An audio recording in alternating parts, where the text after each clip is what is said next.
Welcome everybody to let's see, to ROI group meeting. I think this is number 15. Can you see my slide deck okay, James? Yes, I can. All right, good. So I'll just let a few other people in. Zoom has this nasty habit now of making people, making the co-host or the host admit people. So unfortunately, I do have to sort of keep an eye on that. Just I want people to be able to join the meeting. Whoops, cancel that, try again. So this is group ROI group meetup number 14, and today we're really fortunate to have with us representatives of Toronto urban growers, and we're going to talk about urban agriculture, something I really think is important, and more important during the time of the pandemic than maybe at any time, certainly in my lifetime, and maybe even a few lifetimes. So we're going to talk a lot more with Toronto urban growers in a moment. This is all part of something that's called, at least partly called, the backyard homestead movement. And it's something I've been aware of for a long time, and it's really gaining strength. Even before we got whacked, the planet got whacked by the pandemic, people were interested in backyard homesteading. And this really isn't new. It wasn't that long ago, maybe just 2 generations ago, when just about everybody had a backyard homestead and was growing, was growing their fruits and vegetables, et cetera, in their backyard. And how many, how much production can you get from, say, 10,000 square feet of land? That's not a whole lot of land. Well, according to this source, the Backyard Homestead book, 1,400 eggs a year, 50 pounds of wheat, 60 pounds of fruit, 2,000 pounds of veggie, 75 pounds of nuts, and so much more. And so I have been interested in this for quite some time, and now I think the world is finally catching up. I do quite a bit of coaching, and this is a client of mine in Portugal in a tiny little village called Pinhao. And you can see that in Europe, backyard homesteading is not, I mean, they do it in a big way. It's not just, a little veggie garden. And these are some photographs I took, or this is a photograph I took in Portugal. Imagine, though, an entire neighborhood that can supply most or maybe even all of its own food. It would be truly extraordinary. And how about having a treescape that, instead of just being decorative, maybe it could feed a city, an edible landscape, an edible treescape. How about that? And I've always wanted to design an entire subdivision. I like designing subdivisions that are themed. And how about designing an entire subdivision that's themed around backyard homesteading? I bet you'd get quite a bit of interest in that, where neighbors can share tools and knowledge and grow things together. This is a subdivision that I get a lot of heck for. I did this subdivision a long time ago. It's in a small village northwest of Ottawa, and it's called the Trails of Dunrobin. And I get a lot of heck for it because it wasn't what some of my architecture friends call high level or high art architecture. I was all about trying to deliver to people affordable homes that had a little bit of land that you could spread out on, and then if you had kids, like I have 5 kids, you'd have a little bit of room. But there are some things that I did in the subdivision that I actually am quite proud of. And you can see on the screen here, there's some houses here along the street, and you'll notice there's a shared backyard. So one of the things I tried to do back then was create an environment where, if I was living in one house and Rhonda, you were living in a house across from me, instead of having fences, separating all of us, that was a joint backyard. So my kids could run across and play with your kids and vice versa, and the backyard became more of a common. What would I add to that today? And I added that on this slide. I certainly do more with treescapes here. I certainly could add a few ponds, because this particular area, if anywhere you dig, up comes water. So I would have probably added a few ponds. I would have improved the treescape. But I also would have done a lot more with village agriculture. So this is a subdivision that could have been, oriented that way. That was done 25 years ago before I really got involved in this. But that's kind of what I had in mind. How valuable are treescapes, whether they're edible treescapes or decorative treescapes? They're quite valuable. I did a study a few years ago now when I was with the School of Architecture at Carleton University, and we did some analysis, and houses that are on streets that have mature treescapes like this one are worth between 6 and 8% more than houses on a street without treescapes. And I've been working with a lot of developers over the years, and I've been telling them, leave the trees, just take as few trees as possible where you have enough room for the footing and foundation, and nothing more, or not very much more. But most of you know that developers like to come in, they take every single tree away. So James, just for you, a skill testing question, how long does it take to grow a 40-year tree? 40 years. There you go. And yeah. so this is a true story. On one of the properties I owned, the developer came in and, it was under construction. It was a house I was building for my young family back then. And I hear this chainsaw in my backyard as this house is going up under construction. And I run into the backyard and I see this guy, some random guy with a chainsaw cutting down my 40 mature trees in my backyard. I said, what the heck are you doing? Well, the contractor came out, gave me instructions to come out here and cut down all the trees. And I said to him, this is my property, you can stop now. He had chopped down 3 or 4. I said, you're not taking any more. And I had to sign a letter with my contractor saying that if any of the trees died, I would be responsible for taking them down, because it's quite costly after the building is built to come in and take trees down. I said, I understand that. His theory, which I think is wrong, in fact, I know it's wrong, and most developers, their theory is that as you put a subdivision in place, new roads, water mains, sewers, storm drains, the water table drops. That is true.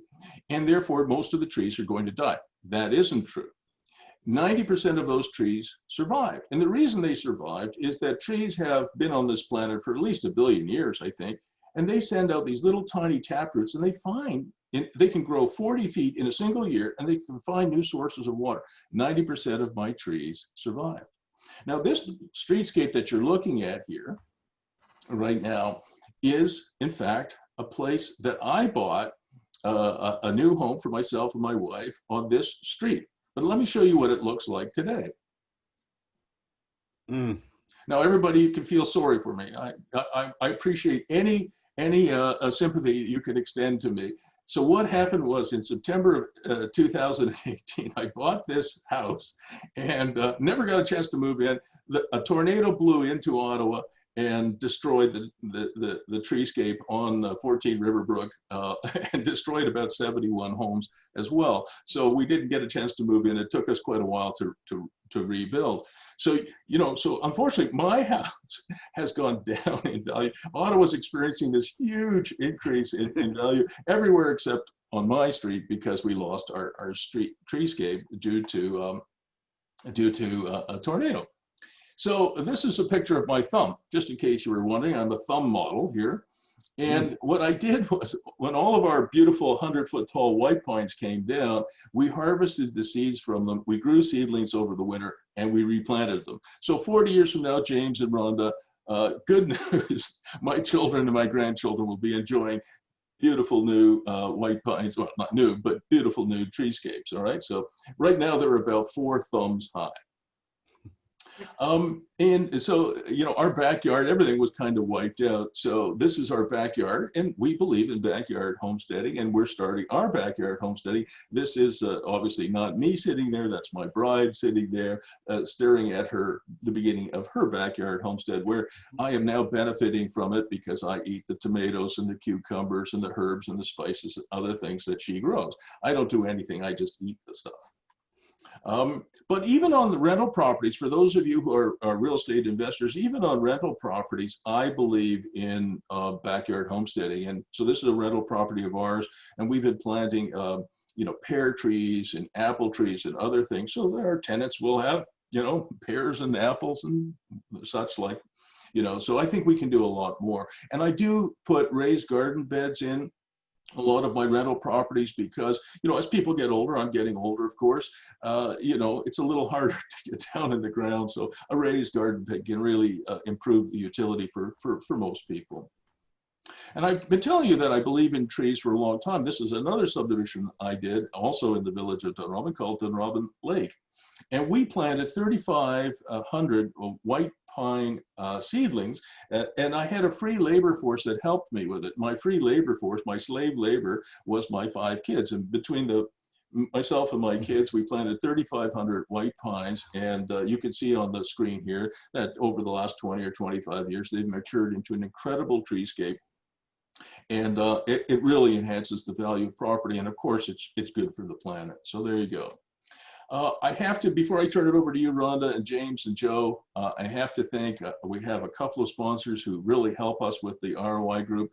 Steve Shepard, who's a whiz kid lawyer. He's been my lawyer and my wife's lawyer for about 12 or 13 years. He's a wonderful person, a good family man. And I can't thank Steve Shepard enough for being a sponsor of the ROI group. It is a free group. And I have to thank Matt Slobodian as well from Canada ICI. He's the director of mortgage origination, and he does amazing things with mortgages on a big scale. Only commercial, but commercial can include multi-residential buildings. He's a specialist in CMHC financing, and he did give a presentation, an excellent presentation on how to get CMHC financing, up to 50-year mortgages at 1.45%. For somebody who's at my age, and can remember the 1980s where I had mortgages at 12 and 13% and interest rates were 19%, 1.45% for 50 years sounds pretty good. So I wanted to thank Matt. Just a little blurb about the ROI group for those of you who don't really know it all that well. If you have any friends who want to join, no problem. You just have to email me. I'll add you to the list, or I'll add them to the list. How much does it cost to join the ROI group? Thanks to my 2 sponsors, it doesn't cost anything. Zip, nothing, nada, rien du tout. How's that for my 3 languages? If you have any suggestions on future topics, please let me know. Again, bruce.firestone@century21.ca. If you have ideas about future topics you'd like to explore or any guests, I'm cool with that. And if anybody wants to sponsor and help us out, wouldn't be very much. Anything is welcome.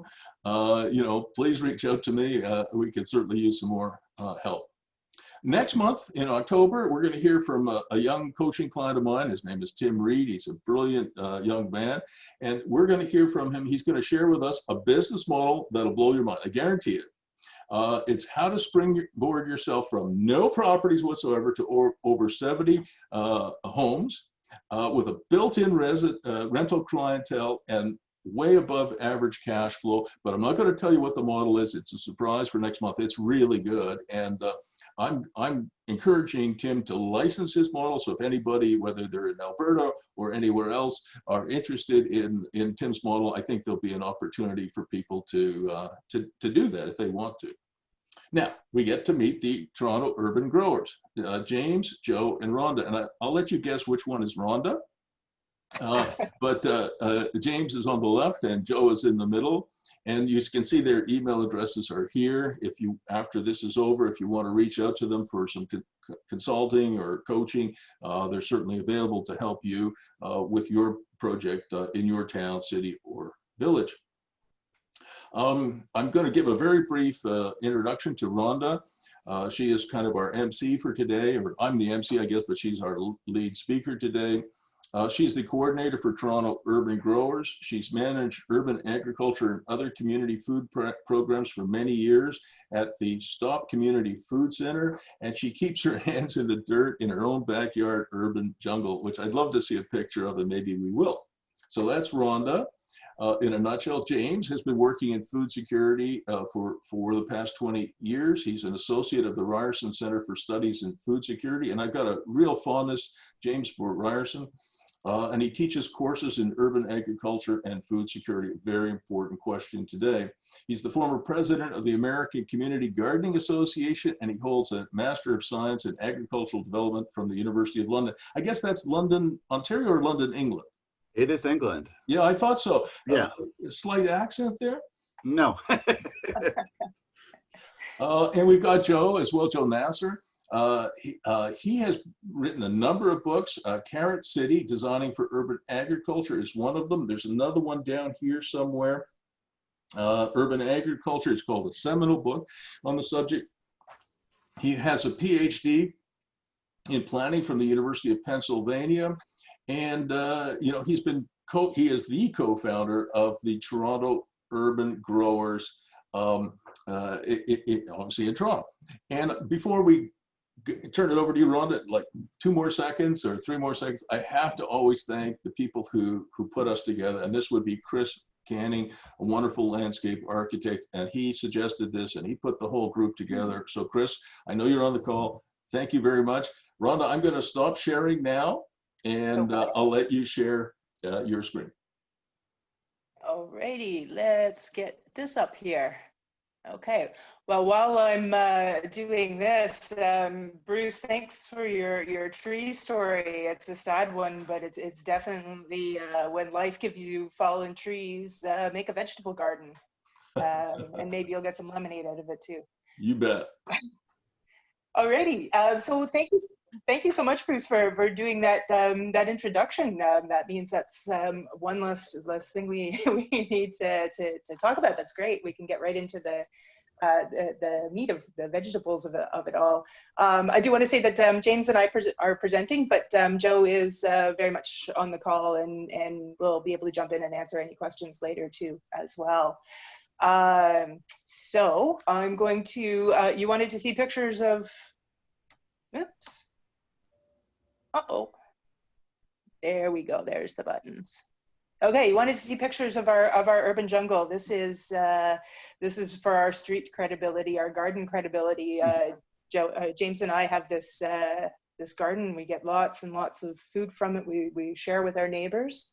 I'll probably tell you a story about our neighborhood gardening group a bit later. But the first thing I wanted to do, of course, as an urban grower, I think it's really important to acknowledge the people who have been caring for the land and water that we're on here in Toronto for thousands of years. So in this area, which is kind of the Great Lakes Basin, we usually name the Anishinaabe, the Haudenosaunee, the Wendat, the Seneca, and most recently the Mississaugas of the Credit River. But as I'm learning more about this, there are something like 50 different nations that over thousands of years have moved through this space and cared for it and shared it reasonably, peaceably. So it's important for us to acknowledge those folks. In this land, there have been a number of treaties. The one I like to talk about the most is the Dish with One Spoon Wampum Covenant, because that was a treaty long before European settlers came here. It was an agreement between the Anishinaabe, the Haudenosaunee, and allied nations to share this land peaceably. So they put it down in a covenant that everyone who came here would be able to enjoy the bounty of the land, but also share the responsibility for it. Rick Hill is an elder from 6 Nations. He explains it as the principles behind the wampum belt is take only what you need, take something or leave something for others that they can use it, and keep the dish clean. And I think that's something that we can just keep reflecting on as we're working with the land. And all of us who live on this land are treaty people. They welcomed us in at some point in history.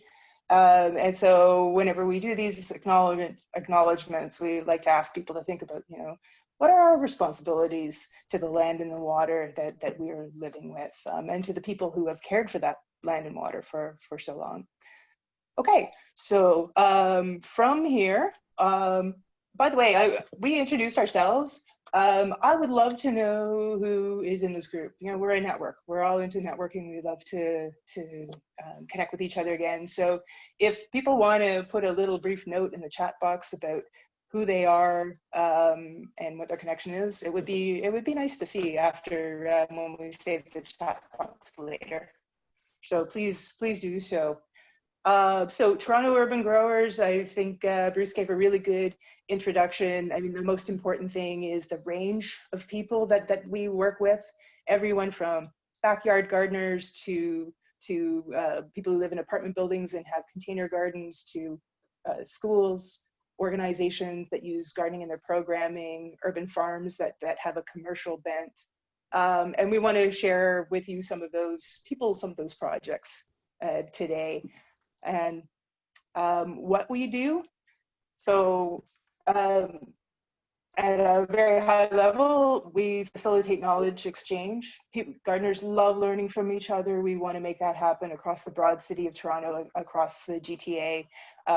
We provide resources and support around policy issues. The interactions between levels of government and gardeners can be pretty intense, sometimes very supportive, sometimes not so much. So we try to help navigate that. And we also try to tell the story of urban agriculture, because we are passionate about growing food in the city, but not everyone that we work with who are decision makers, funders, even residents of the city, they don't necessarily see the benefits of urban agriculture. So it's really important to us to tell that story. Okay, at this point, I'm going to hand it over to James to tell you a little bit more about what urban agriculture is. Okay, so what is urban agriculture is a really good starting spot. There are many definitions for it, and it's always changing over time, but basically what's on the screen is a good one. Growing food by cultivating plants and raising animals in and around the cities. Urban agriculture, it's not a new idea. It's been around as long as cities have been around. And it's very, very timely right now. People are concerned about the safety of their food and where their food comes from. And of course, recently or currently, we're all living through COVID. This led to something which I don't think too many of us have experienced, food shortages. As a result of this year, people have been growing food unlike not seen for many, many decades. Seed companies were selling out of seeds this year. So where does urban agriculture happens? It certainly happens in many places. Urban farms is one area where it happens. These farms are usually between a ½ acre and 3 acres in size, and they exist as for-profit businesses. However, some farms will try to combine some social motives into what they're doing, such as employing at-risk youth, for example. Most likely urban farms are a bit more common in the States and Canada for the simple reason there are so many more empty lots in the States than there are in Canada. Our cities are pretty filled up. Rhonda? Oh, yeah. Okay.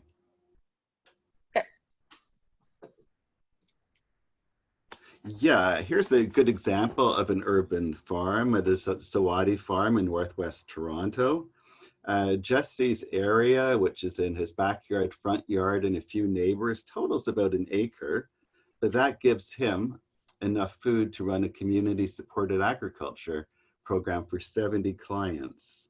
He's, like many urban farmers, he's incredibly innovative and always trying to think how he can do what he does better. And like many urban farmers, he's constantly on the outlook for new land so he can expand. James? Yes. Question, can you go back, Rhonda, to the previous slide? Yep. So James, how do the neighbors react? I mean, everybody on this call knows what NIMBY means, not in my backyard. And you know, people say, this is such a great idea, Rhonda, James, Joe, I love it. It's awesome. And then somebody builds an urban farm in their backyard. What kind of, have you got some ways that people can, you know, allay the fears of their neighbor that it's not going to, you know, degrade property values, it's not going to, you know, to disrupt the neighborhood? Starts with the farmer. So Jesse, who's pictured on the left, used to be in IT. He's a very intelligent guy, incredibly personable guy. I think he could sell something to almost anybody. He's one of those people. So he's an incredibly likable guy and says what he's doing. Also, a lot of his neighbors are older people that don't want to take care of such a large expanse of land. Right. They get something from doing it. They get incredibly fresh fruit and vegetables throughout the year themselves. So he makes it into a win-win proposition. Thank you. Okay.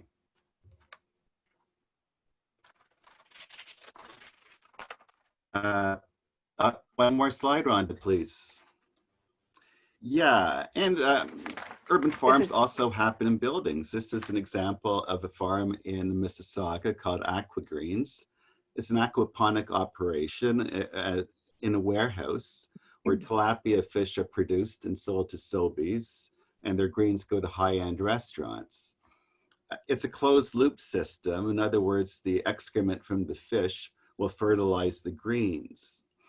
And I love how this idea began. It happened 6 years ago during a school project, and two students liked their project so much, they became entrepreneurs and put together a business, and 6 years later, it's thriving. So these are the interesting stories that can happen from urban agriculture. Rhonda?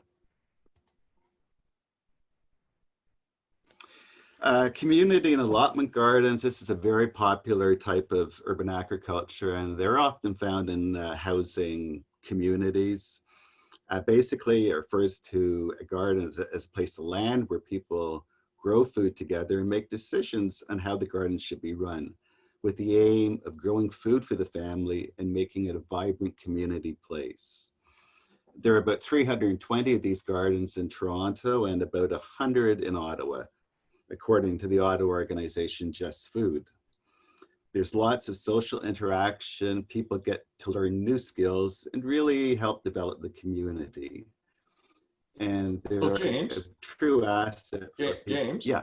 My mother's parents, so my maternal grandparents came from Russia. And in Russia, as you know, there's a movement called the Dashnik movement. And the Dashnik is just a Russian word for gardener.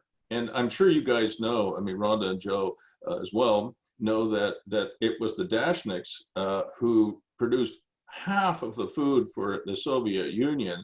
While the collective farms were failing, these tiny gardens, which are very similar to what you are showing here, were the things that kept Russia from literally starving half to death. And a lot of the people that emigrated them from Russia brought their own, and the Soviet Union brought their own seeds with them. Exactly. And plant it today. Certainly my grandfather, I mean, he's long since left the earth, but my grandfather had a backyard, a garden, which I thought was wonderful when I was a little boy. And he would get his balalaika out and he would play music. He liked to sing, and he might have had a little bit of vodka as well. And, you know, and all of his friends, this was on St. Patrick Street. If you know Ottawa, old St. Patrick Street, where he had, you know, his vegetable store here. He had an apartment above where he raised 3 little girls, one of whom was my mother, and he had a backyard garden, which was similar to what he had in Russia. He left Russia in 1909 to come to Canada. And, you know, I developed a love for it as a little boy. And I certainly remember, you know, all the people coming with their harmonicas and their balalaikas and their guitars and their banjos. And as a little kid, I thought that was awesome. Yeah, no, it sounds like an amazing place. And it's an idea that's kind of come around in time again, I would like to think. And here is a student, and I really don't know where this school is located, but school gardens are also very important. They're getting a lot more popular around North America and also in Europe. It's important to teach our kids where the food comes from. They know so little about it, and it really shouldn't be that way. As well, gardening and growing skills can easily be incorporated into a school curricula, for example, in math classes or science classes. It also occurs on balconies. In Toronto, over 50% of the residents live in high-rises now. So if they want to grow, balcony growing is the way to go. Rooftops are also another fascinating frontier for agriculture. First, you need an engineer to ensure that the building roof can take the load. But this kind of growing also provides so many environmental services. It reduces the stormwater runoff in cities, and it can make the building cooler or warmer depending on what season of the year it's in. This is a picture of Rooftop Alliance, which is a community health center in Toronto. And it's in a working class neighborhood. Population is mainly made up of immigrants from a wide variety of countries that live in high rises. So the program participants who usually have no access to land will come over here, plant, and tend the garden. And I think Rhonda will be talking on this one a bit more later. Rhonda? Yep. Just before you get on to the next Yeah. slide, James, we have a question from Chris. When they do these indoor farms, you know, which are selling to like Sobeys, I think you said Sobeys, Yeah. and high-end restaurants, how do they finance that? Because Chris is mentioning that some of these places, while they're well-intentioned, are experiencing financial difficulties. Yeah, I think Aquagreens is it's almost an anomaly because it's high tech and kind of low tech at the same time. Some of the newer ones that are being built, the scale is much larger, and you absolutely need the venture capital to do it. Aquagreens did get some loans, however, to help finance their business, but they're reasonable, and it's impeded the profitability, but the business is still viable for sure. I might jump. Yeah, it's also located very close to the airport as well, so that also offers some interesting marketing opportunities for them. So, Rhonda, did you want to, sorry, James, Rhonda, did you want to comment on that? I just wanted to say that that's really an emerging conversation here, both for the for-profit urban agriculture enterprises, but also for the non-for-profit ones. I think we're coming to an understanding here in Toronto that it's very difficult to make a financial go of urban agriculture. A lot of the successful models are hybrids, either in that they integrate other aspects to themselves, like Fresh City Farms in some ways is arguably more of a distribution business now than it is strictly farming business, or hybrid in the sense of something like the Black Creek Community Farm, which is a nonprofit, which does sales of produce, but also integrates a lot of community programming that allows them to tap into funding opportunities, both from the private sector and from the government. So I would say basically from a financial perspective, we're all trying to figure it out. And there's a lot of innovation that comes from that, but it's also quite a struggle.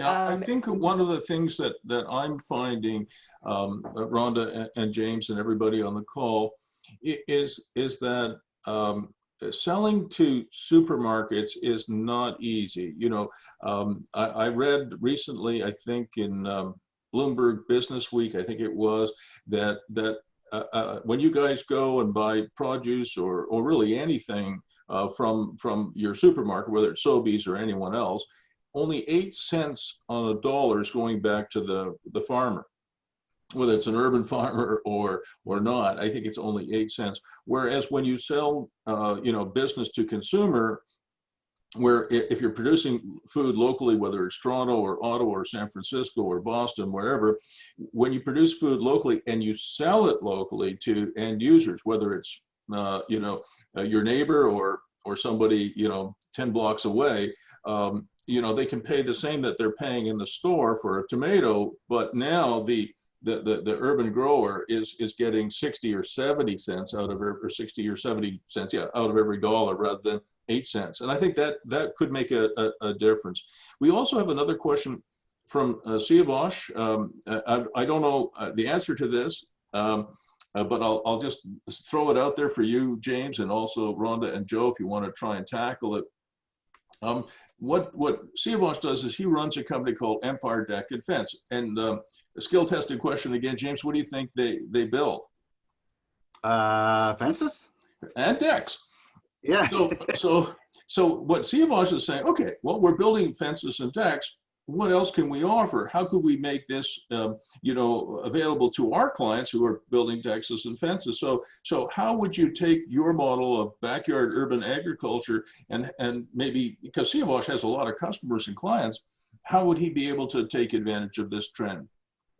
Well, not knowing where the houses are, but if they are suburban, I could see deer perhaps being a problem, which would require quite a high fence. But there certainly are deer fences around Toronto for stopping deer from getting in and ravaging crops.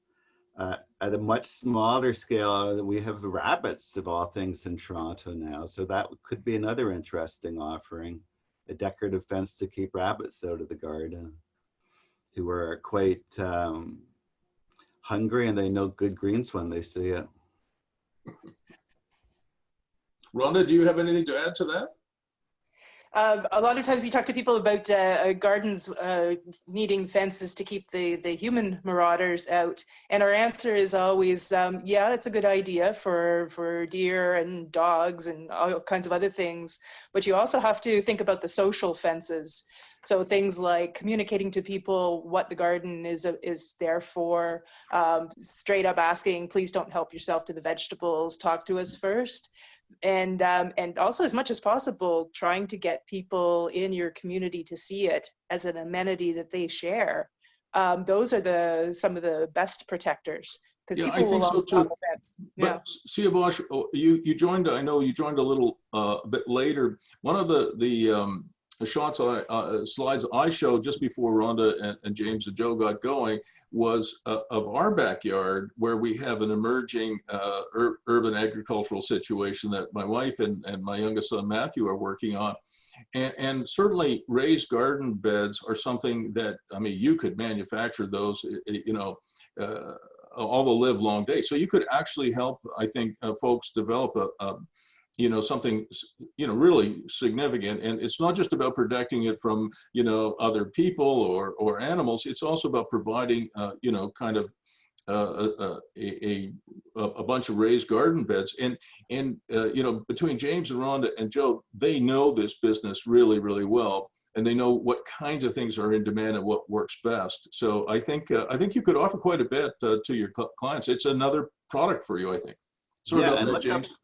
And look up a company in Toronto called Bufco, B-U-F-C-O. This is what they do. They build backyard gardens. They're into fencing, raised beds, and they're quite creative and just do a wonderful job. And see the image that's up on the screen right now by somebody's poolside. See how they're making use of the fence to grow beans and make better use of space. Mm-hmm. And that picture happens to be our next door garden, our next door neighbors, I should say. And in both of those beds are hot peppers. And that's how we spent our Sunday afternoon this weekend, making hot pepper outside with our neighbors. And otherwise, this slide just shows how creative you can be and how much food you can grow in a relatively small space.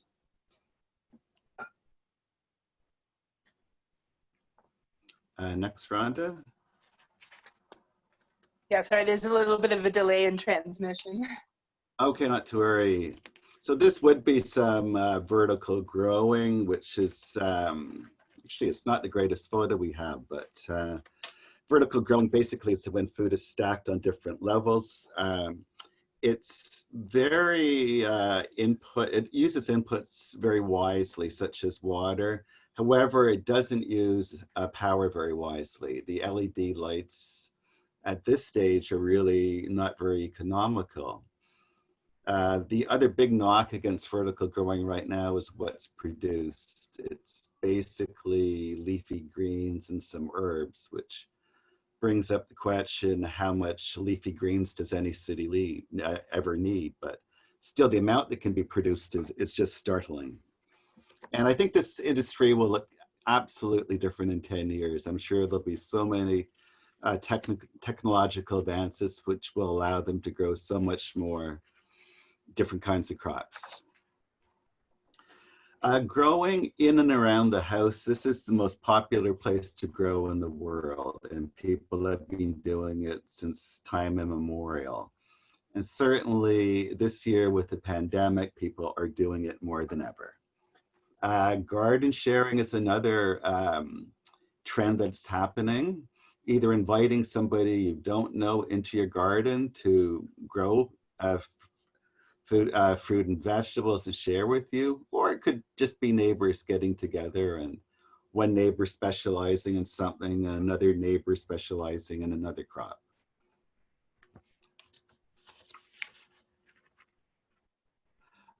Places of worship are another area where this happens. A lot of these places have a lot of land and they're quite eager to make community connections and do something useful with their land. Food like this can feed a lot of people that need food, and it's a far better use than, shall we say, growing green grass, which really is not environmentally sound and doesn't feed anybody except maybe some worms. It can happen on commercial properties as well. This is a pop-up market in Toronto. Made out of shipping crates, and a Toronto design company, Bowery Project, have built this vertical garden. And what I love about this project is the urban agriculture. It becomes a destination in itself. People want to see something really unique and artistic, and this certainly fits the bill. So hopefully there'll be a lot more of this when we get out of this pandemic. So what you can grow, it's pretty well, I won't say limitless, but it's a huge wide variety in our province that we can grow. As well, gardeners are constantly experimenting with new crops, and usually quite successfully. And I want to get back to something you said, Bruce, supplying peach and apple trees to your neighbors. You're also providing them with a story to tell. And I think that's really an important way to build social connections and for people to make friends. James. And James. Yes. When I was teaching in Stockholm, I taught at the Hyper Island Institute in Stockholm, and they have a restaurant chain in Sweden, and I think it's now in extensive in Europe, where you go in, they have vertical gardens inside with grow lights, where if you want certain herbs and spices, you go over and you cut what you want and sprinkle it over your food. Wow. And they're growing it inside the restaurant. Wow.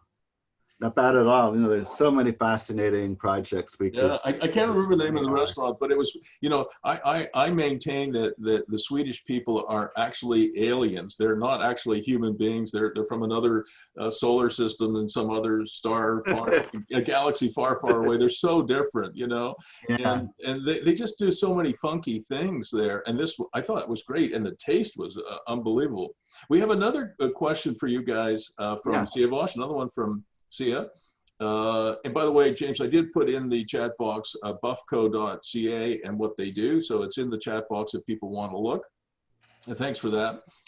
Sia Bosch is asking, how do we do year-round backyard homesteading? Is it even economical to think about, you know, extending the season? I mean, Ottawa is much colder than Toronto. That's a good question. The most common way would be to use cold frames, which are kind of like mini greenhouses. I know in Toronto it is possible to grow greens all year round using that technology. In Ottawa, where I was born and raised, I certainly know it's a lot colder there. So you could certainly extend your season into December quite easily and begin it earlier. But in the cold, dark days to late January, I honestly don't know the answer to that one. We have somebody here in the chat box. Let's see, who is it? Marnie is saying, an alternative home or community garden version of vertical gardening is a tower garden. I have successfully grown and sold for indoors and outdoors 365 days a year at Edmonton. And Edmonton is even colder than Ottawa. Yeah. I believe that. So that's pretty cool. Good point. And James, you mentioned some kind of like a mini, what was it you said, a mini greenhouse? What, can you put that, or maybe Rhonda, you could put that in the chat box so we all know what that is? Are you talking about like a cold frame? Yeah, that's right. Okay, let's. Well, we'll look that one up. There are some examples of cold frames online, and we'll post that later. Thank you. Okay. And our little feathered friends are hens. This is always a controversial subject in many cities. And right now, I would say probably a few more cities disallow it than allow it. And usually cities will only allow you to keep 4 hens. Certainly this is an amenity that some people want, and it's not for everybody, but if you want it and if you know your neighbors well and your neighbors like you, this is certainly a route that you can go. James, my oldest son, Andrew, is an economist in Canberra. He works for the government of Australia. He's an economist there. He works for the national government. And he has a backyard hen house, and he has 2 roosters. I remember one of them is called Little Caesar. And Little Caesar apparently can crow at about 102 to 104 decibels.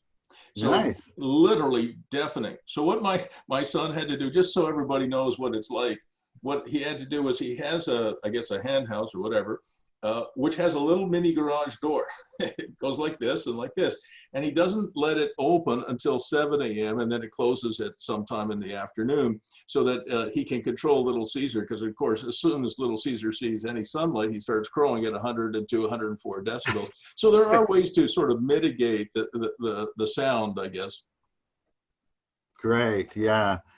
And last, I'll just talk about world crops, which are types of food that are in demand by people that are who have emigrated recently to the country. In Toronto, 50% of our population were born elsewhere, so there's a huge market for this kind of food. And in Ontario, a lot of work has been done on some crops such as okra and eggplants. It's a new and upcoming niche market, which should be able to, which hopefully can be addressed by urban growers and suburban growers as well. And now I'll turn it over to you, Rhonda, for a few more slides. Okay, so we've talked about where you can grow food in the city, how some of the different kinds of formats and structures for it happening. But perhaps we should have started off with, well, why? So what's the reason for doing this? So I think the obvious one is you get healthy, fresh food. There's a lot of research that shows that people who grow their own vegetables actually eat more of them. Again, stating the obvious, but it's nice to have some research behind it. But then there's also the importance of growing culturally relevant food. So stuff that comes from your own, either your personal background, your family background, your ethnic background. That means a lot to people because there's a lot of knowledge about how to eat that food, how to celebrate that food, how to eat that food with other people, that really just contributes in general to health. So we don't want to lose that knowledge. We want to build that knowledge. We want to share it. So a really good way to do that is to encourage people to grow their own food. So, and of course the COVID pandemic created this huge surge of interest in growing food. People were really concerned about the food system, whether it would provide good food for themselves, for their families, but they were also really thinking about other people in the community who may not have had access to food. And I have the Facebook group Grow Food Toronto up. So when people started to see a lot of questions about how do I start growing food, how can I do this? Cheyenne Sundance and Lorraine Johnson were 2 people who put together this Facebook group to support people who are new growers, maybe people who knew how to grow it for a while, but to connect them. And the response was phenomenal. I remember watching the numbers. I think in the first couple of weeks, it took them like to 2,400 members almost instantly. And you think about how many people are not on Facebook now. So that just gives you a clue of how large this is right now. And it's still going strong. So I highly recommend you check it out. The other aspect of health is the physical exercise. And I always like to say, you know, if you're a bodybuilder, if you're into going to the gym every day, doing gardening doesn't seem like a whole lot of exercise. But then, of course, that person who says it's not exercise hasn't tried to move 50 wheelbarrows of manure into your backyard. It's good exercise. But also for people who have mobility restrictions or are not as flexible or not in good shape, this is really good gentle exercise. And the other great thing about it is exercise that's outdoors. This is something that gardeners tell us over and over again. It's a bit of a policy slog to make this argument, but almost more important than the food they get from the garden is the sense of well-being. So when you're in an apartment building and you have the four walls around you, and boy, didn't we all get that feeling during the shutdown, getting out of those four walls is really important. So it reduces the stress of just whatever you're coping with in life. People who are suffering from depression and anxiety, they see some mitigation of their symptoms. And it's a safe space for people to interact. If a garden is constructed well, it's also a place where people can get out and be with other people and work together, but not necessarily have the pressure of like making conversation. So it's really good for reducing social isolation. There's a term I like, socially integrated aging. So the idea that as you're getting older, gardens can be a space where you can interact with other people and share what you know about growing. And again, more important than ever with COVID. I think with this group, a really big topic is environmental benefits. So first thing that everyone thinks of when we talk about environmental benefits is reducing food miles. You think that's kind of the logical environmental benefit. But actually there's been a bit of research done that challenges that notion. So if you're shipping food from Chile that's been grown in outdoor conditions and you're not flying it, you're sending it by boat, you may actually be creating fewer food miles in terms of carbon emissions than a greenhouse in Leamington. I don't think I think there's a lot of back and forth about that. It's a pretty complicated issue. There's a resource I put in the chat box called Vacant Lots to Vibrant Plots. And it gets into some of that nitty gritty of, okay, what are we really accomplishing with urban agriculture? So I highly recommend you looking it up. However, the good news with environmental benefits is there are a ton of environmental benefits that we know are effective. So reducing heat effect. So that nice picture of the rooftop with green on it, this is what it translates into a city. So no surprise, in the areas where there's more green coverage, you're going to see lower temperatures and better air quality than in the concrete and glass canyons.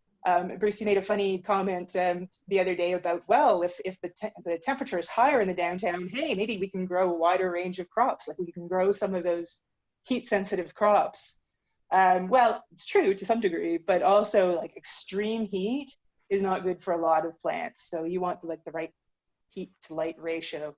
So we are still looking at planting more trees, getting more green spaces, bringing down those temperatures for the people. Unfortunately, I'm not sure about I think this is a Canadian-wide thing, but in Toronto, we certainly have an eco-roof incentive program that encourages green spaces and gives some incentives, some financial incentives. Now, for the longest time, it was kind of thought that food was not eligible for this kind of incentive. But when you actually talk to the city staff involved, they say they haven't turned down a food roof yet for any of the incentives.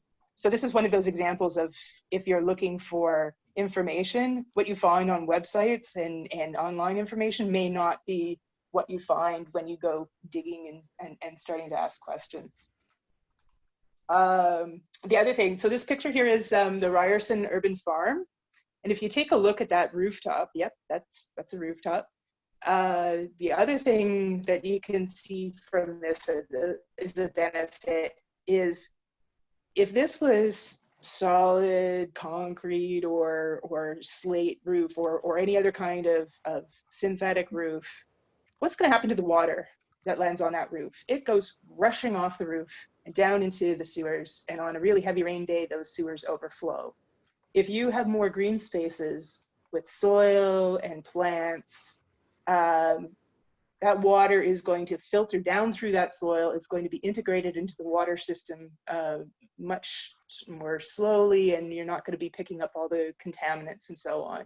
So we're talking about gardens contributing to a very healthy hydrologic cycle, is the fancy name for it.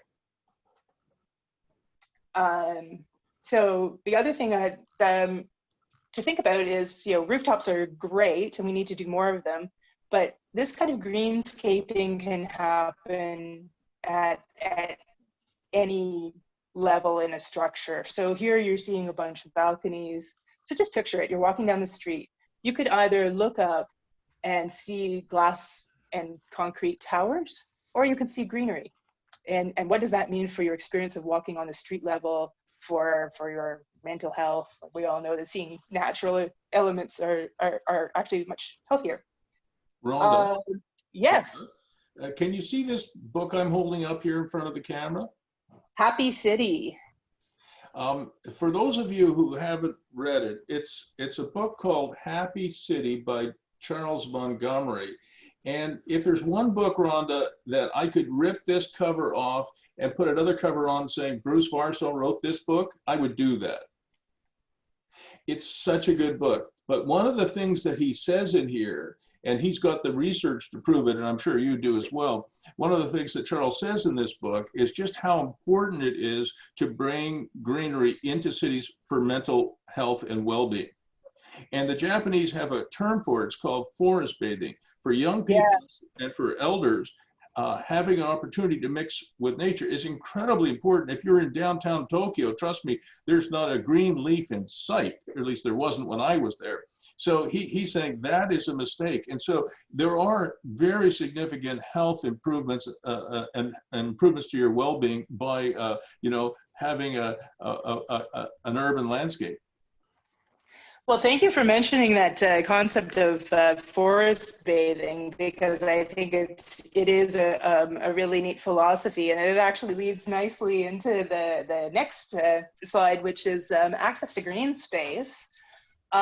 Because this Black Creek Community Farm, they are a productive farm. They grow lots of produce for their community. It's about an 8-acre farm in total. I think there's about 2 to 3 acres of production space in it.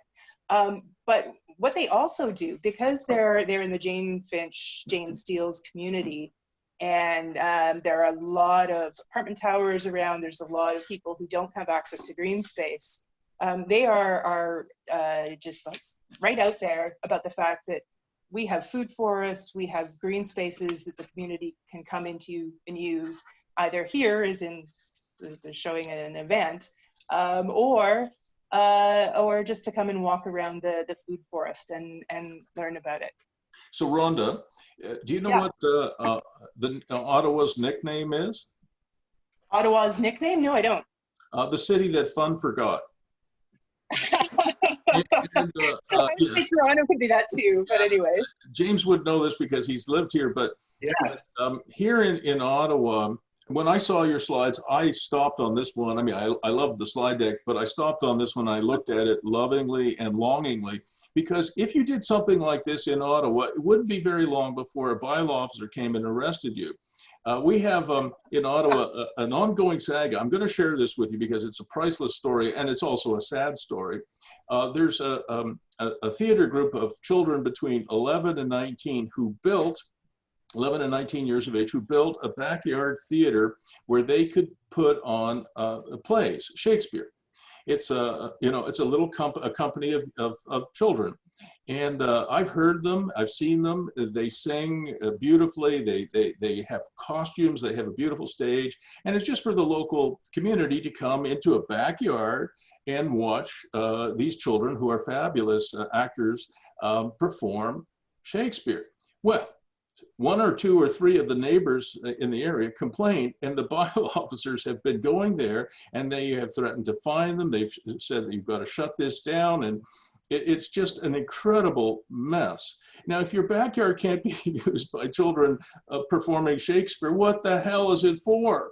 And if you had this this beautiful backyard farm that you have here, where your neighbors could come and eat corn on the cob and have a little music, obviously you have to shut it down by 11 p.m. We're talking about Shakespeare in the backyard at 2:30 in the afternoon. So we're not talking that they're getting up at 2 o'clock in the morning and performing Shakespeare. So this issue of how do you get people to accept that a city is built for more than just cars is really tough. Oh, I agree totally, Bruce. I think the saying, the only two certain things in life are death and taxes. I would say the third certitude is that there are going to be people who complain. And the politicians and the city staff who are able to take in those complaints and say, you know what, this is a good thing anyways, we're going to go ahead with it. Those people are worth their weight in gold. To give these kids credit, though, they performed anyway. They said they weren't going to accept that. And two local Ottawa attorneys have volunteered to defend them if they do in fact get fined, because home-based businesses are legal. And it wasn't like that this was a commercial enterprise, which is what the bylaw officer said it was. It is not. They were raising money for the local food bank. Like, hello.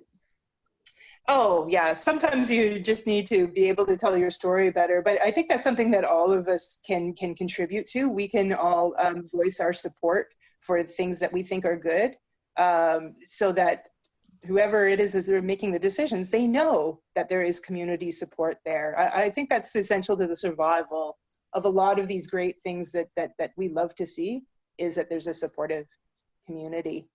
Other thing I wanted to make sure we mentioned is waste diversion. The term that's going on now that's really popular is the circular economy. Again, a lot of this is, I think, is pretty obvious, that if you're growing your own food, you're reducing waste, you're using less packaging. When you're doing composting, gardeners need good, healthy soil to be able to grow good food, and compost is one of the best ways to do that.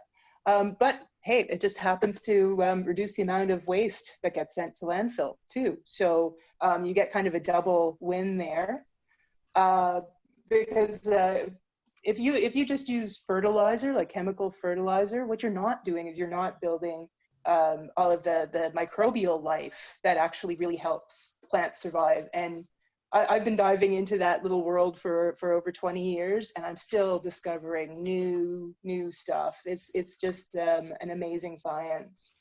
And then also, when you're not using synthetic pesticides and fertilizers, to create those synthetic chemicals, you need to use fossil fuels, a lot of them.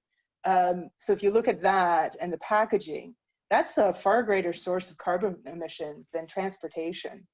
So organic farming that looks at that soil life is actually doing a lot for mitigating climate change.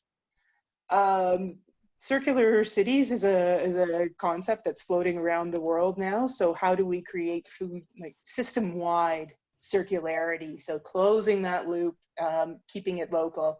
And I think gardens are at the center of that. Oh yeah, so here's an example of that I really love.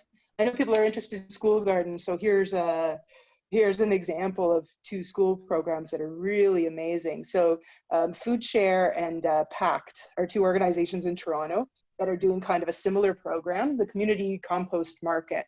And so what happens is that they have two farms on school property, Local residents get to bring their food scraps into the garden.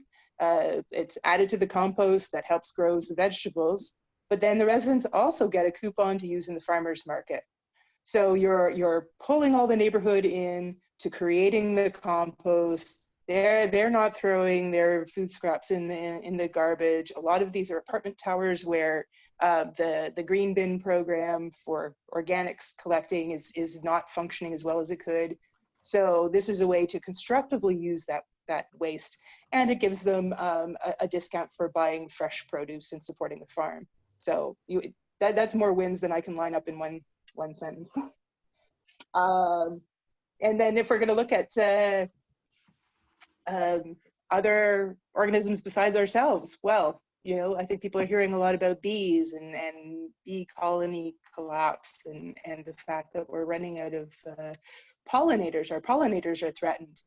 This picture here, it kind of makes a really good case that something like 30 to 50% of our food is reliant on pollinators for it to happen. If we don't have those pollinators, then we're not going to see as much food. Another little interesting factoid is you think that the countryside would be great habitat for bees, right? All those natural wide spaces. Actually, cities can sometimes be the best place for bees and other pollinators because we have more diverse habitats than farmland. Farms grow monocultures. They grow corn, soybeans, wheat. Not much food there for bees, but if you go to the city where there are all of these gardeners who are creating pollinator gardens that create that range of plant material, all of a sudden the bees are very happy, and that means that our food crops are happy as well. Now this is a little bit more, I can talk enthusiastically about the environmental thing, but really the social is where I get my energy from. And so when we're talking about gardens creating health, we're also talking about social health.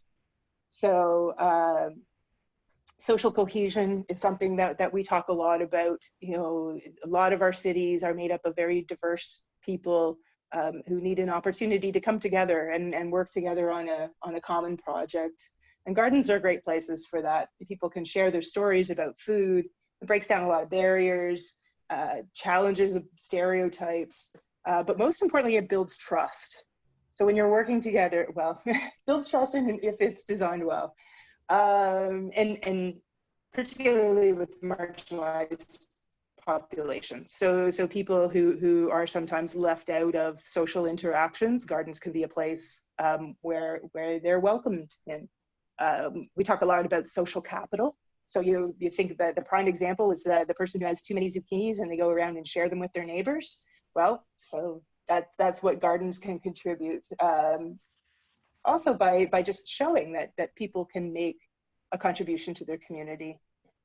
We used to have homeless people come to the garden that I worked in, and they looked after the garden. They may have slept by the shed at night, and most people would see that as a bad story, but they took a lot of pride in looking after that garden, making sure no one vandalized it. They participated in the garden sessions. They became part of the community.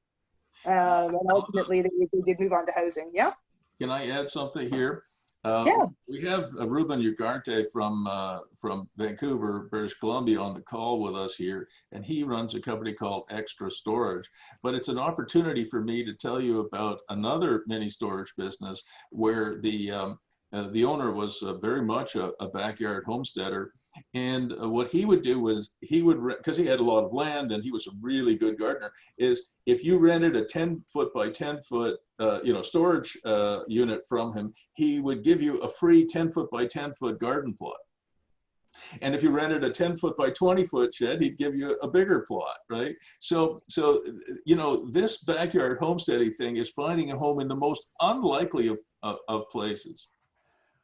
Well, and the backyard homesteading, people think that, well, it's a private place. It's not a place where you can develop social relationships. But judging by the number of people who walk by our yards and ask us questions about gardens and tell us their stories about food, there's huge potential for building relationships. I agree with that. Um, Rhonda, we yeah. have a question, another question for you from Chris. Rhonda, are there many examples of rooftop bee houses in Toronto?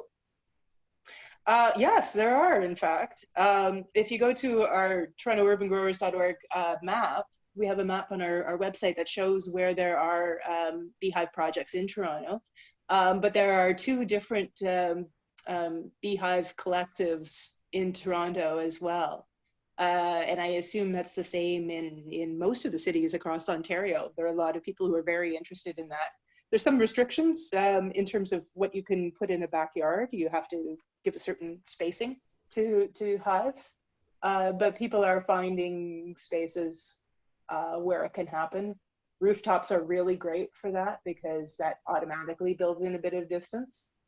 And one Yeah, of the more famous ones is at the Fairmount Royal York Hotel in Toronto. It's been there for about a decade, and Wow. honey is used in some of the meals and beverages that they prepare.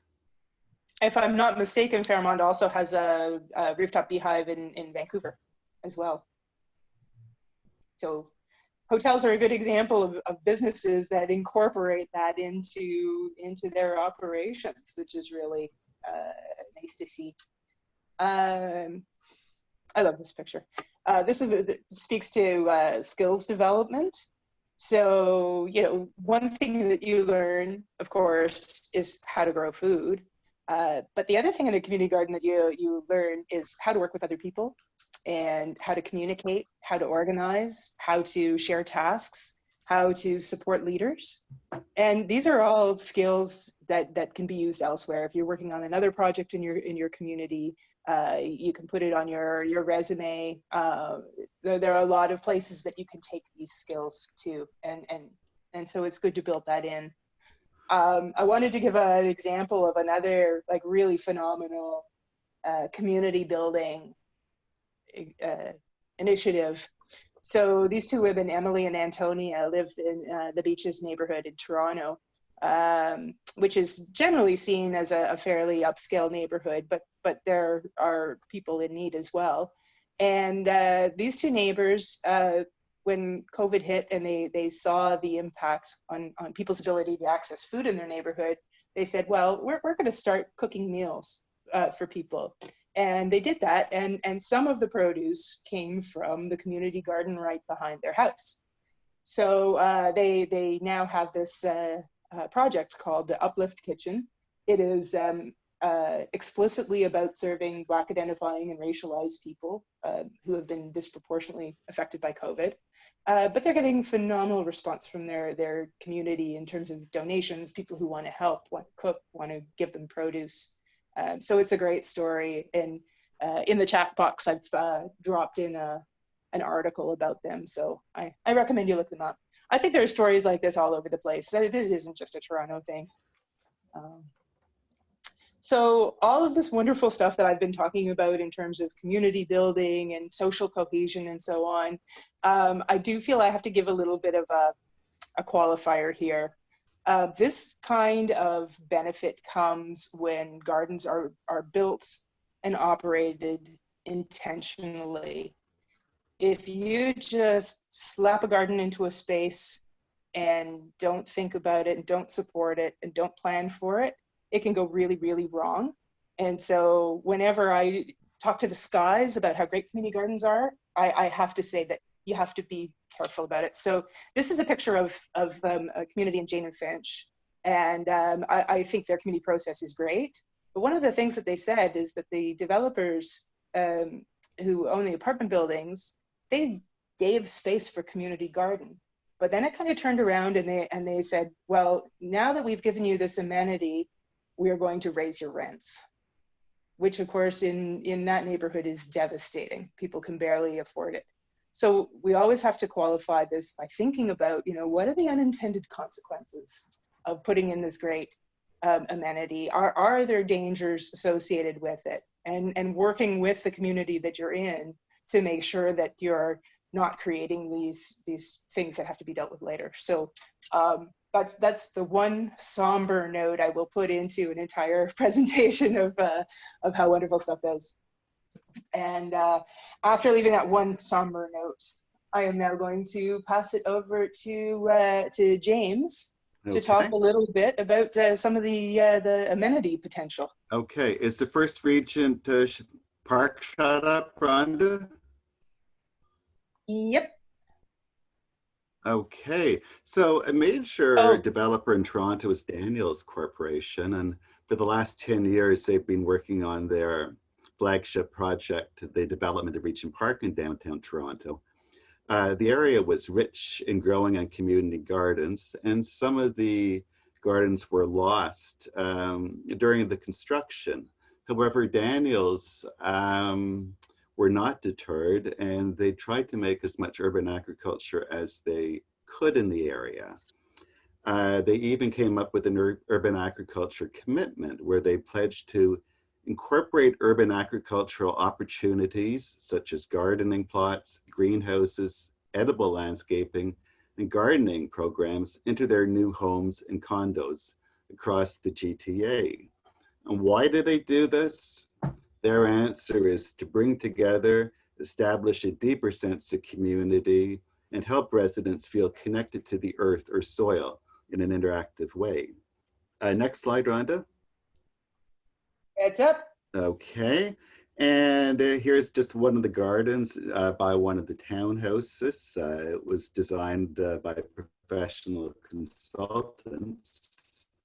And also on all the rooftops of the condos in the development, there are rooftop gardens, which is really inspiring, I think. Next shot, Rhonda. Yep. Okay. AgriHoods takes the idea of agriculture as an amenity to a totally different level. Here, a developer will identify a piece of land and will work with the farmer, with planners, and environmentalists to build a community with environment at its heart. The farm will become smaller, but it absolutely doesn't disappear. And there are a few examples in Ontario of this, especially in the Niagara region, but perhaps the best examples come from the US, and I'll just briefly look at two of them. Next shot, Rhonda. Yep. Okay, so here's an aerial view of Prairie Crossing, which is the first agri-hood in the US or anywhere. It's a 667-acre farming subdivision, 40 kilometers north of Chicago. It has single-family homes, 36 condominiums, but open space is really preserved with the aim of building social capital. Indeed, out of the total area, 60% of the land is designated as open space, which is really quite groundbreaking. Next slide.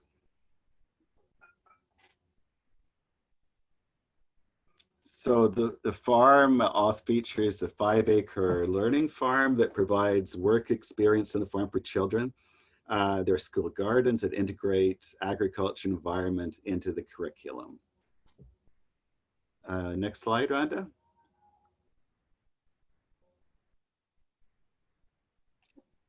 No, go ahead. Okay, so hopefully you're looking at an overhead plan of Rancho Mission Viejo in California. This is quite a large and award-winning development. It's a series of mixed-use urban communities in South Orange, California. 3 mini cities are spread out over 19,000 acres, and within that, 4,000-acre ranch is still in existence. Next slide. There are community gardens and farms as well in this development. There's programming for youth that lets kids try out farming. There are regular gardening and culinary workshops, and also a farm store where residents can buy what the farm produces. So this is a very large intentional community, totally based around good food and the neighbors getting to know each other and to live in an area that builds social cohesion. There are about 200 of these under development in the United States right now, and a few in Canada, mostly in the Niagara region. And I think the idea is that some people would rather live next to a farm than live next to a golf course. So perhaps our views of how we should treat the environment are changing slowly. And to wrap it up, I'll hand it back to you, Rhonda. Okay, I was going to tell everyone a story about our neighborhood. I'm going to come back to it though, just because there's a couple of other things I want to, I see we're running out of time, so I want to make sure we talk to you about them. So when I say that, that it takes intentionality to create all of these benefits, I thought we should talk a little bit about how TUG can support this kind of thing, if you're interested. So first of all, I mean, if you just want to connect to any of the organizations or projects that that we've mentioned, please do so. We've included connections in the links in the chat box. I think the really important thing to talk about is, which maybe didn't come through in our presentation so much, but partnerships. A lot of these projects happen because people with very different ways of working, different focuses come together and bring their strengths. And there's a process for doing that that makes that work really well. So we like to support that kind of thing. If you're doing a project and you need to get approvals, what I said earlier about what's online or on paper and what happens in reality are sometimes two different things, and it sometimes helps to have someone walk you through that. That's the kind of thing that we really like to do as well. And I think urban agriculture is still really new as a concept to the city of Toronto, at least, probably a number of other cities in Ontario too. It's not explicitly recognized as a permitted use. And so you get some really uneven application of policies, or you get outright barriers. So when we help people go through those barriers, we not only help you figure it out, but we also learn from that so that we can share that with other people. Providing support to new growers, like just giving them really good, this is how you get started tips, makes a huge difference. There's nothing worse than have someone start a garden and they don't know what they're doing, and they encounter all kinds of problems and get discouraged. So we don't want to see that happening. We want to see successful gardens. If you're looking for agreements, samples of agreements about how to share space and so on, we have some examples of those. And basically we help people connect to resources and initiatives that are out there. So I hope we've started to do that for you a little bit today with some of the links we provided. I'm going to be really selfish here. I'm going to say, if you actually do contact any of these folks, please let them know that you heard about it through TUG. A lot of the work we do is very invisible. People don't know what we spend our time doing. So if they know that that we're out there championing them, then that just helps us do our work better. If you want to see more like really exciting examples of urban agriculture in Toronto, we celebrate urban agriculture every year with Urban Ag Week. This year it's September 12th to 20th, so starting very, very soon. I put in the chat box the URL for Urban Agriculture Week. We're on social media. Please come find us. It's a strange year. There's not going to be as many big in-person celebrations, but I think we're still going to try and tell the story. The other thing that you might be really interested in is, if you're interested in other cities, we're doing a webinar not this Friday, but next Friday, joining with some of our colleagues in London and New York City to talk about how resilience and community gardens work together. And Bruce, do I have time to tell the neighborhood story, or would you like to leave some questions? Absolutely. We've got can you do it in 2 minutes so I can wrap up after that? I can do it in 2 minutes. So this photo. So when I moved into this house and James came too, we started doing gardening in the front yard, and then some of our neighbors decided that they liked what they saw. They were going to start growing some vegetables in their front yard too. You'll see that our next door neighbors have this incredible patch of pumpkins in the front that created a lot of conversation. Their daughter Maddie decided she was going to become a farmer's market manager. She gathered up produce from all of the neighbors and sold them on the street, again starting up great conversation. And now there's about I don't know, 10 8 to 10 houses in the neighborhood that people are growing food and they're interacting. So when the pandemic hit, we already had a good, strong connection, and people connected and supported each other even more. I think this probably happens in dozens and dozens and dozens of neighborhoods across the city. But it just shows that people are hungry for that, if you'll pardon the pun. They're hungry for that kind of connection, and let's create a space for them to do that. Wow, I can't tell you how much I enjoyed this presentation. I want to thank you, Rhonda, and James, and Joe. While I wrap it up, Rhonda, if you don't mind, just show that last slide of the two little girls, if you don't mind. Yes. And or second last, there it is. Again, in Ottawa, we had two beautiful little girls who had a lemonade stand. It wasn't farm gate marketing, it was just a lemonade stand. And the National Capital Commission, which is one of the regulatory bodies in Ottawa, sent 2 armed RCMP officers to tell them to cease and desist selling lemonade because they were on the pathway. So we are definitely, we have a long way to go. As you know, I really believe that we should be using our properties, our neighborhoods for more than just, you know, sleeping in a house, getting in your car, driving an hour and a half to work, you know, going into a horrible office building with bad light and bad air, you know, and then another hour and a half back home or whatever it is. I think it's just really horrible.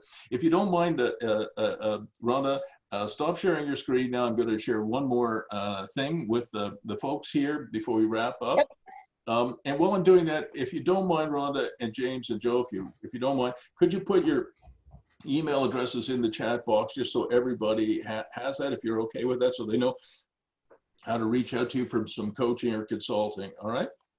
So while I was watching this wonderful presentation, heartfelt and well meant, I was thinking about this. And just before I talk about what you're seeing here, this is a Word document of mine. Just before I talk to this one, I did want to pick up on something James said a few minutes ago, which was that the Daniels Corp, which is one of the largest condo builders in Toronto, is really into the idea of having urban agriculture. But that's not all. James, do you know what the Daniels Corporation tagline or slogan is? Love where you live. Love where you live. And they do all kinds of things, not just this urban agriculture thing, more things than I could possibly have time for today in the last 2 minutes of this presentation. But just for the people who are on this call, some of them are developers. They build, you know, residential buildings. They build multi-story buildings. Just so you know, Daniels Corp, with their emphasis on love where you live, animation ideas, you know, urban agriculture and other things that they do, building community like Rhonda talked about over and over again, their condos sell faster, they have a waiting list, and they sell for more. So yes, it's true that I think they're well-meant and well-intentioned, but beyond that, it does have a financial implication. So Rhonda and James and Joe, there is a business model here as well. Now, the slides that you see here are the Bill Mason Center. It's an environmental center in Ottawa, and I wanted to show everybody, I am recommending that the schools in Ontario do something that similar to this, so that a classroom is going to look like this in the future. It's going to be an outdoor classroom.